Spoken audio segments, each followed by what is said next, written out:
Forget skyrocketing hydro prices and please disregard Ontario's crumbling healthcare system. It is the current year and Premier Kathleen Wynne has other priorities, like making sure Ontario doesn't use words like mother and father. Seriously. According to the Liberal government's proposed new Bill 28, the word mother may soon be removed from Ontario law, instead replaced with the term birth parent, and father will be exchanged for the simple term parent. No, this isn't satire. The Liberals have actually gone out of their way to write a brand new bill, one that they're ramming through the legislature at lightning speed. So to erase the words mother and father from Ontario law. Now, Wynne's Liberals have gone so far, they're even redefining motherhood as it relates to those whose infants are born dead. Under this new law, a stillborn child will no longer be extracted from its mother, but from a, quote, person.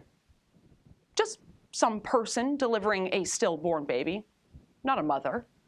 And that's just one example. In total, Ontario's Liberals propose 17 places where mother will be removed and 23 places where father will be replaced in Ontario law. Now, if you're anything like me, you might be wondering, why are they doing this?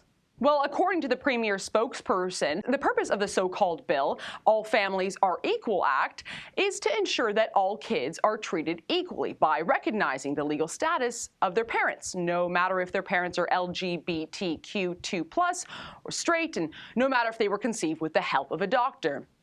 Translation, Kathleen Wynne is so inclusive, she's including everyone, except families with a mother and a father. In fact, Kathleen Wynne has gone beyond excluding mothers and fathers. Kathleen Wynne is literally censoring motherhood and fatherhood from Ontario law, replacing them instead with forced euphemisms.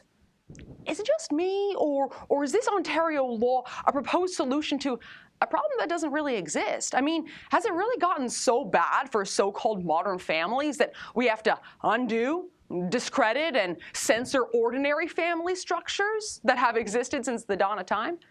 Certainly there's room for accommodation without having to erase moms and dads from the public record. But perhaps there's something else, something more sinister afoot. You see, political wordplay isn't exactly novel. We seem to see it everywhere today, and scores of political philosophers and authors from Orwell to Herder have written about the power of the words we use. Our language affects our reason. Different language changes how we think. And our elected officials, they know that. It's why gun control has become a debate about gun safety. Global warming has shifted to an all-inclusive talk about climate change, and illegal aliens have become undocumented workers, and terrorists are today better known as militants. Opacity, evasion, and obscuring plain truths, they're all just liberal hallmarks. I get that. And I get that the left is about control, and language is crucial to that ambition, but a word war against moms and dads, against motherhood and fatherhood, against merely saying the words mother and father. I'm sorry, folks, that's not up for debate. There's no room for political spin in the relationship between a mother and her child. There's no slant, no angle to be afforded to addressing mothers and fathers by their earned titles. A mother isn't merely a child's birth parent. She is a mother. And yet, Ontario's Liberals are dead set on reducing this profoundly personal relationship, this age-old institution, into a cold, dispassionate, almost mechanical association.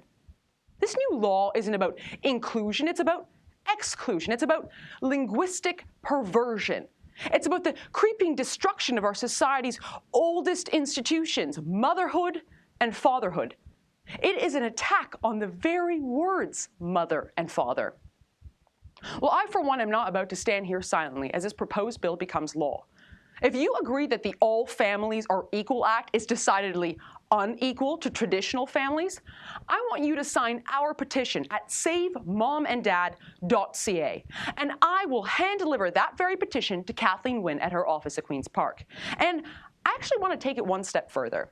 After Wynn's Liberals rammed through her radical sex ed curriculum through the legislature, she wouldn't listen to the thousands of people who rallied against her. So I want to send a message that, well, she can't ignore.